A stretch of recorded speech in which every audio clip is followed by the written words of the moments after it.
Welcome to Better Daily Life, where we are moving forward 1% better every single day. Download the app and supercharge your journey at betterdaily.life. Now it's time to ditch facts and get facts with your host and my dad, Alex Van Houten.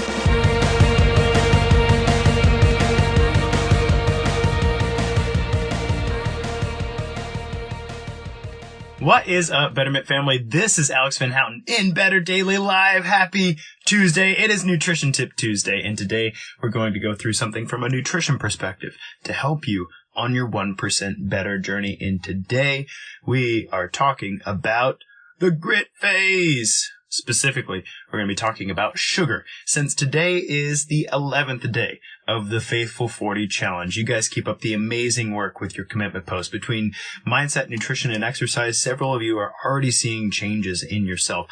And something I love, one of you posted recently about your last Faithful 40 Challenge, which was actually just before summer started here in 2022. We try to run about 3 of these a year. You can call that, I think it's triennial. Not triannual. You won't find that. It's TRIENNUAL. I think that's right. Anyway, we run it about 3 times a year. And one of you shared from your last Faithful 40 Challenge about how being consistent with your walking and your activity and exercise practice, how you have significantly improved your ability to maintain activity every day. And that's a huge deal. So hats off to you. For some of you, this is your first Faithful 40 Challenge. And so you don't know what it's like to really try hard for 40 days, and then to see that trajectory continue through another 40 days, which we'll probably run another one at the very beginning of 2023. Lord willing, we all make it that far. That shouldn't be funny, but it's funny right now. Threats of nuclear war and stuff. All right, eyes on nutrition. That's something we can control. So today we are talking about the grit phase of the Faithful 40 Challenge. And in the grit phase of the Faithful 40 Challenge, I encourage you to build on what we did in the integrity phase. So the first 10 days of the Faithful 40 Challenge. Now, you can work on whatever you like from a mindset, nutrition, and exercise perspective. What we do as a community is we come up with the things that we care about focusing on, and we commit to making a post about that every day. But I also give some suggestions throughout the challenge to help you if you don't think about these things, if you don't have eyes on them. They're worth putting eyes on, and being aware of them at least, and maybe even making changes in these fields will help you on your 1% better journey. And so in the integrity phase, I say, hey, from a nutrition perspective, no matter what your goal is, it would be really helpful to you to keep a nutrition journal for 10 days. It'd be really helpful for you to either write down all the food that you eat, or to use an app like MyFitnessPal or Lose It or Carb Counter or whatever you like to use to log your food. It just makes it easier. Like I can, in MyFitnessPal, I can, put in my breakfast, my eggs and blackberries and sourdough bread or oatmeal or whatever else I'm eating. I can do that. And then if I eat the same breakfast every day, then tomorrow in my food journal, I can say, add breakfast. And in one ad, I've done all that. I can't even write that fast. So that's really nice, because in MyFitnessPal, it keeps track of my macronutrients for me. And then, it's cool. They have like an upgraded version that lets you change a few different things. I don't see any reason to do that. They have a great free version. Anyway, all that to say, I encourage everybody to do that over the integrity phase of the Faithful 40 Challenge. That's the first 10 days.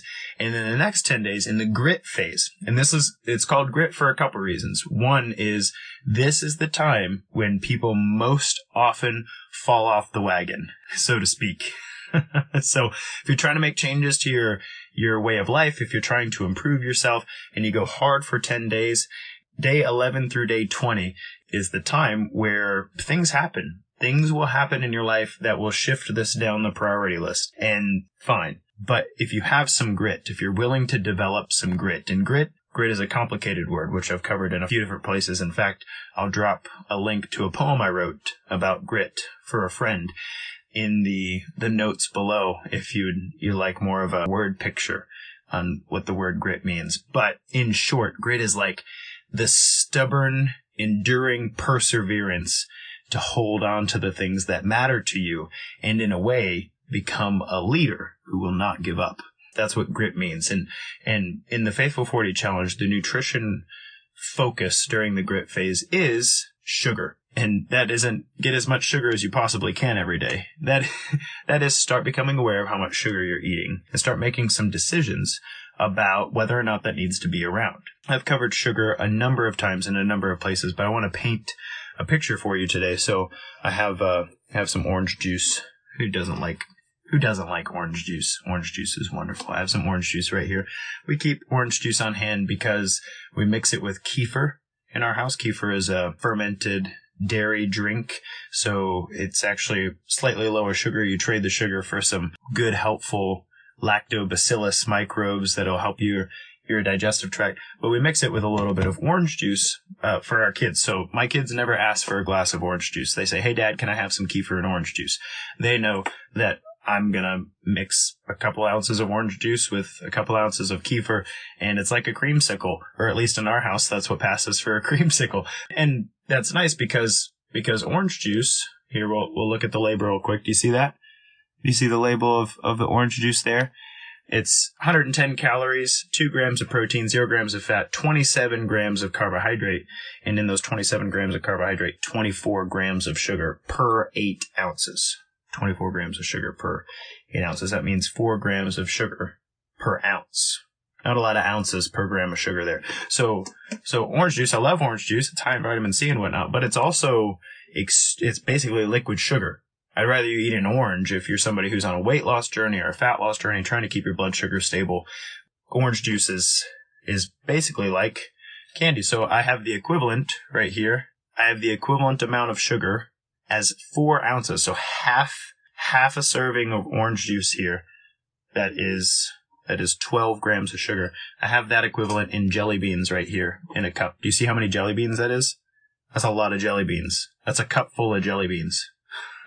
This is like a big glass. If you're listening to the sound of my voice and you can't see the video, I'm holding up a glass, a drinking glass, a 16-ounce drinking glass, full of jelly beans, about 3/4 full with jelly beans. No, not 3/4, 2/3 full. But it's a lot. A lot of people don't know that. 4 ounces of orange juice takes up about that much space, and it has the same amount of sugar as that many jelly beans. Why am I telling you this? I'm telling you this because oftentimes when we count our sugars, we become aware of the very, very large amount of sugar that exists in our food. If you're eating prepackaged stuff, if you're eating ultra-processed stuff, a good example would be like a protein bar. People are like, "Do you like protein bars?" No, I don't like protein bars. I don't. I think it's bad marketing. If you flip a protein bar over on the back and you look at the nutrition facts, you'll find that the number of calories coming from a protein bar are about 10 to 20% of the actual bar, whereas the other 80% is probably coming from fats and carbohydrates, and many of those carbohydrates are sugar carbohydrates. Not that like sugar carbohydrates are like way worse for you or way better than regular carbohydrates. What I'm saying is they are short chain. That's what a sugar is a short chain carbohydrate that's easily broken down in the body, so it hits your bloodstream pretty hard. And so protein bars are terrible marketing because they're called protein bars because they've added, soy or whey isolate to it, maybe even pea protein isolate. They've added some protein to it. But if you add protein to a candy bar, still a candy bar, no matter what ingredients you use, right? So I don't like protein bars. I find that if you want protein, if you're trying to increase the amount of protein in your diet, protein bars are a terrible way to do it because the percentage of total grams of carbs, fat, and protein, you're actually probably decreasing the amount of protein in your day percentage-wise by consuming protein bars. But the reason I bring this up is because if you flip these ultra-processed foods over and look at the label, and you just read the sugar. You just look at the sugar and go, "Oh, wow, this has 20 grams of sugar in it." My protein bar, my healthy protein bar, if you're not watching the video, I'm making quote hands, my healthy protein bar has 20 grams of sugar in it. That's not good. That's not good. That could be a great pre-workout bar if you're going to go burn off some sugar. Might be a good post-workout bar if you need some carbohydrates for rapid recovery, but it's definitely not a healthy snack. People are always like, "Hey, Alex, can you give me a list of healthy snacks and maybe some protein bars you really like?" Like, never on my list of healthy snacks will you fund a protein bar? You won't. You won't. I'd rather you eat a bell pepper whole. I'd rather you eat a can of sardines. I'd rather you eat oysters. I would rather you eat steak. I would rather you cook steak and eat it in small bits throughout the day. That's a healthy snack. But protein bars, you can keep them. I don't want anything to do with that. But my point is, I don't mean to rant about protein bars here, but protein bars are a really good example of where a lot of this confusion in our snacks and sugar, counting sugar is a really helpful way to help you red flag things in your day. So if you've been keeping a food journal for 10 days, like we have been in the Faithful 40 Challenge, and then you start looking at the foods that you eat regularly and seeing where all your sugar's coming from, that could be a huge eye-opening thing for you. It can be like, holy cow, I had no idea my protein bar had half of the grams of sugar that I need in a day. All at once in that one healthy snack, that's eye-opening to people. And it was eye-opening to me when I first started noticing this in my clients, because as a trainer, it was challenging. It was challenging to help them identify quality foods in their world, right? Quality foods are the things we're willing to build ourselves out of, things that are encouraging a healthy microbiome, things that are encouraging stable blood sugars, things that are fueling good workouts. What are quality foods? And, well, frankly, most of the foods that are really high in sugar are not quality foods. And so it's a nice shortcut. Start looking in your diet and saying, oh wow, where is all my sugar coming from? And start red flagging those things. Do you really need to eat that? Do you really need barbecue sauce at every meal? Do you really need that particular packaged snack? Do you really need that cereal in your life? That's a question for you to answer, obviously. But in the grit phase, we're starting to notice our sugar intake. One more note on sugar. Sweet things tend to condition us to want more sweet things. And studies actually show that the sweet taste in your mouth, regardless of whether or not you swallow it and it goes to your digestive tract, or regardless of whether or not it's a non-nutritive sweetener, meaning it doesn't actually have any calories in it. It's no sugar, but it is still very sweet. Those things in some individuals can elevate insulin. And so you might be like, hey, I had a sugar problem once upon a time, but don't worry, I switched to Diet Coke. And so now I don't get 45 extra grams of sugar a day from my drinks because they're diet. It's very possible that your attempt to switch from a sugary beverage to a sugar-free version might actually be harming you more. We're not really sure what non-nutritive sweeteners are doing altogether in the body, but we do know that they're not inert. That means that they do affect us. And we're just starting to learn how. They affect our microbiome, they affect our hormonal tract, they affect certain neurotransmitters and whatnot. So they might be 0 calorie, but it doesn't mean they're 0 everything else. And that actually turns out to be pretty important. So I've talked about that in the past, so I don't want to harp on it here. You can find in the Better Daily Shortcast, you can find artificial sweeteners or sugar. You can search these topics. You can even search them here. If you have questions here in the Better Daily community, ask and at me, tag me, and I'll make sure that I point you in those directions. So here in the grit phase, try to cut down on your sugar. Start noticing how much sugar you're consuming and try to cut down on it. According to the American Heart Association, 40 grams per day is the upper limit for men with regard to heart health, unless you're athletically conditioned. Then your upper limit goes to 70. That means I've been training for 2 years. I'm very strong and I can run really fast or whatever your athletic markers look like. So if you're a man, 40 grams or less per day, unless you're athletically conditioned, you can do more than that. And then for the ladies, 27 grams or less per day, unless you're athletically conditioned, in which case it's 55.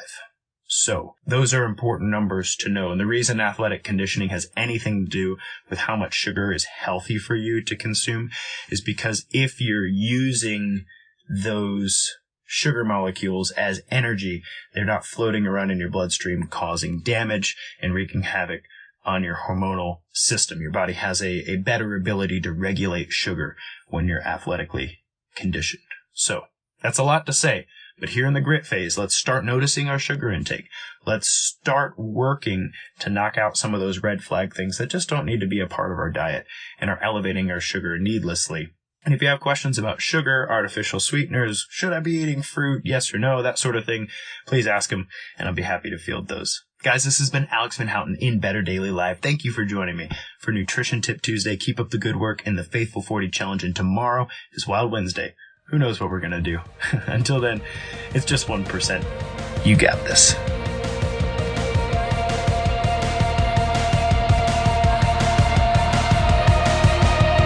Thank you for joining us for your 1% better. Be you, just better, in mind, body, and spirit.